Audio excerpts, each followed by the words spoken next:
How's it going, guys? Anxious Cynic here again with another Mine-imator video. Today something a little bit different, as you may have been able to tell from the title. As you can see here, I have this funky looking thing on the screen, and well, after, some of my Minecraft animations and my tutorials, I get a lot of comments about rigs and people wanting to know about getting rigs or making rigs and being able to animate eyes and things like that. So what I decided to do as part of my ongoing beginner's guide to Mine-imator tutorial series is I created a Blender / I think Cinema 4D, if they use a similar technique there. I honestly haven't looked into that one, but at least Blender style Steve rig. And basically all that means is that it has a control panel.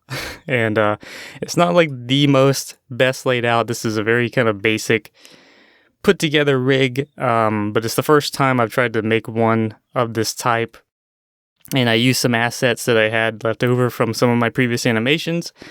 But I thought it would be a help possibly to beginners who want kind of a simpler style of animating instead of some of the more advanced rigs that are available on the Mine-imator forums.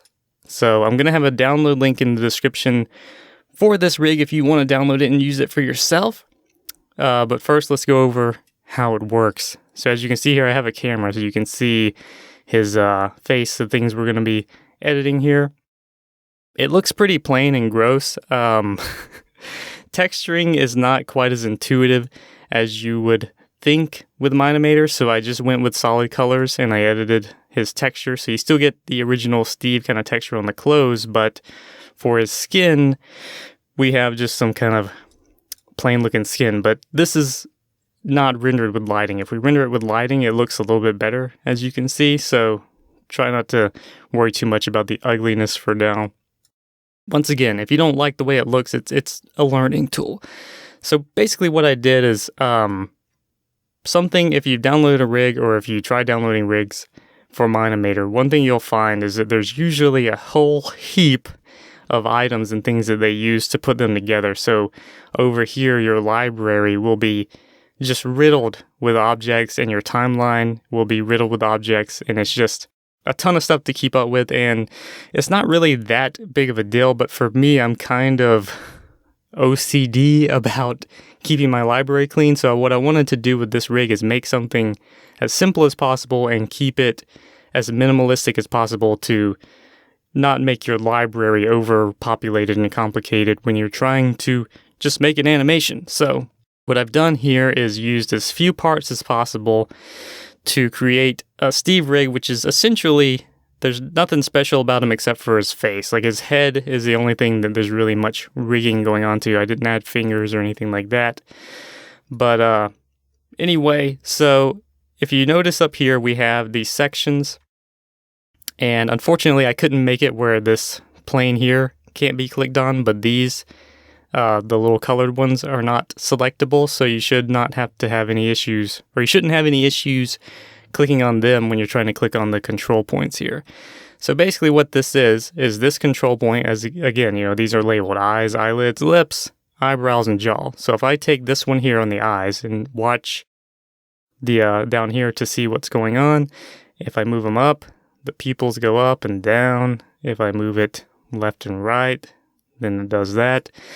And the same goes for any of these. I can click on the top eyelid and bring it down and up. And same, so on and so forth. Any of these I click on, I can edit.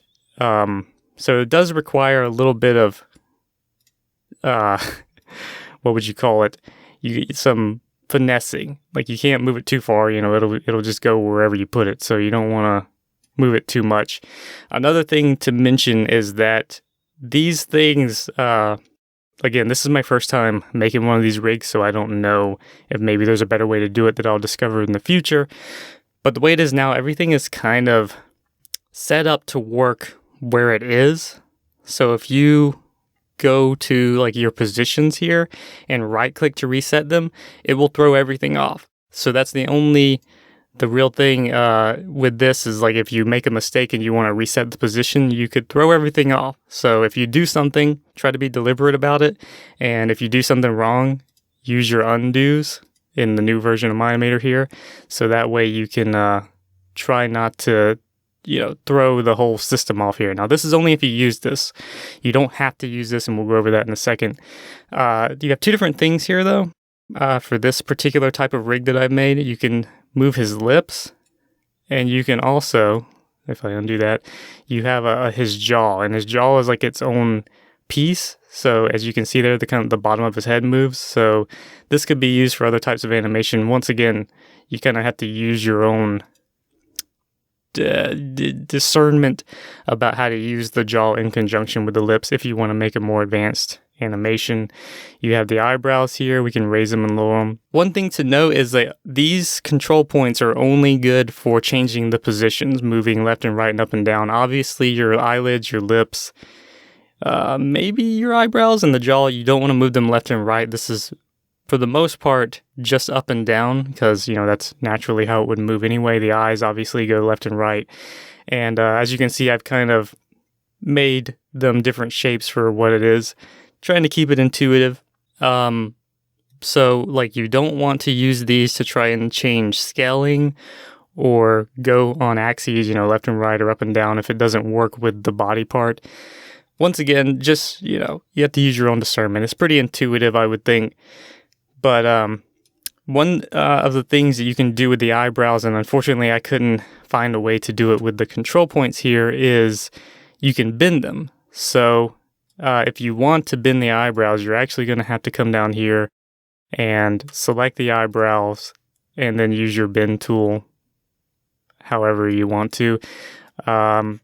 Basically, the idea here is if you're new to rigs or if you've tried to use them and you just can't get the hang of it and you want the simplest way possible to animate facial expressions and things without having to go through a sea of, it's like if you notice down here on our timeline, these are all the parts that we have, and under these ones with the arrows are the individual parts.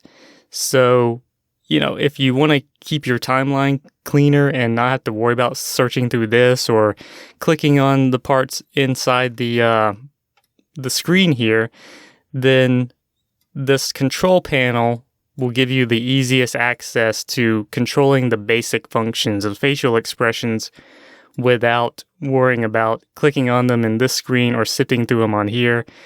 It's really up to you how you want to animate. Of course, if you do want to do those things, if you find it easier to animate by clicking on the objects themselves or using the timeline, you can totally do that. And, you can choose however you want to do it because this is all just set up to be used this way. If you get rid of it, then all you have to do is animate as usual. Click on the body parts or click on the timeline, and you can do it however suits your style best. And, if you want to do that, and or even if you don't, for instance, obviously this is going to be rendered in your scene if you leave it up. So what you're going to want to do, if you want to get rid of it and just animate by clicking on the objects, or if you want to use this and then at the end of your animation you want to get rid of it, then what you're going to want to do is come down here to the background controller, and that is this gray surface that we have here. If you go to this, and you could probably click on this eyeball here, but just to make sure you're doing the right thing, you can make it invisible. If you click visible off, then it'll go away. So if you only want to work with things by clicking on them, or if you want to use it and then when you're done animating and you're ready to render your scene, you're going to want to go to the background controller and make it invisible. And that's going to make all these things invisible. These are all like the control points and the text and the color coding is all parented to this object. And when you make it invisible, the rest of them become invisible as well. But, just for clarification, the objects like his eyeballs and all the things that those control points control are parented to those things, right?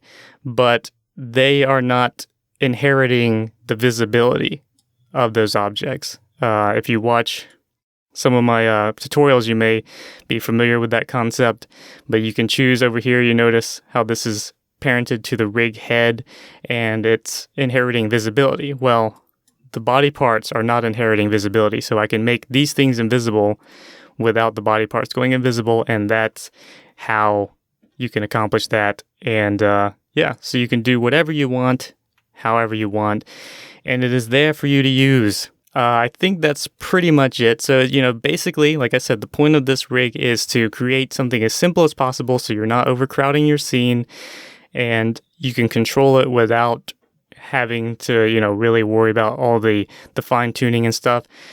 Or if you want the fine tuning, it's there. So it's a very basic rig. The body parts here, the hair, the head, and the jaw are actually large pieces of scenery that I built in Minecraft and then brought in and scaled down and positioned on the Steve here. It's made of wool, and I kind of left some of the texture there so it looks more like hair. If you want to get advanced, you can probably play with that yourself, but for me, I just kind of left it as is. So it's just a basic kind of rig thing. I think that pretty much covers it. I hope I did. If you have any questions, of course, leave them in the comments below.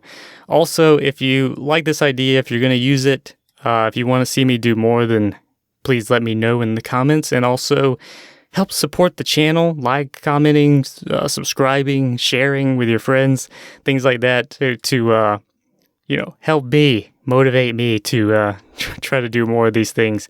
If you find it helpful, if you like it, and if you want more. Of course, if you don't, then fine. Yeah, I don't need your help.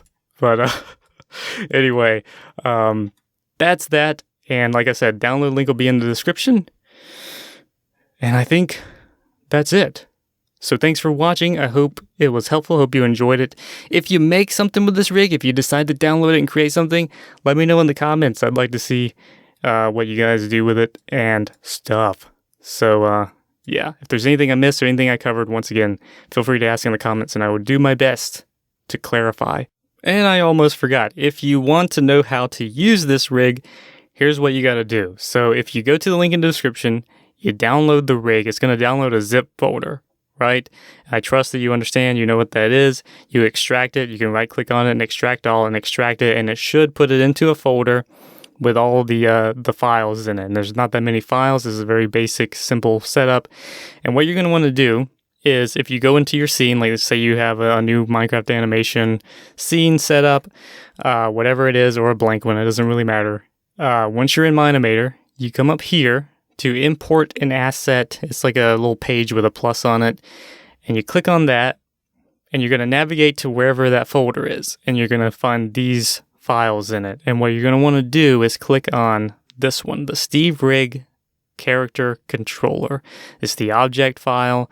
All you have to do is click on that, click open, it's going to import it, and then you should see here, now we have the second one, and if I move it, there we are. And it's going to import this exact thing, or it should import this exact thing, just like this, into your scene, and you can begin animating at will. And this is all set up. If you watch my other tutorial, by the way, about setting up a folder to control Steve's control point and like move it, then this is all set up for you. Everything is good to go. You can download this, import it into your scene or your animation, and begin animating without any of those steps. It's all been taken care of. So there you go. If you want the rig, if you want to use it, you like it and things, then that's how you download it and extract it and import it and everything.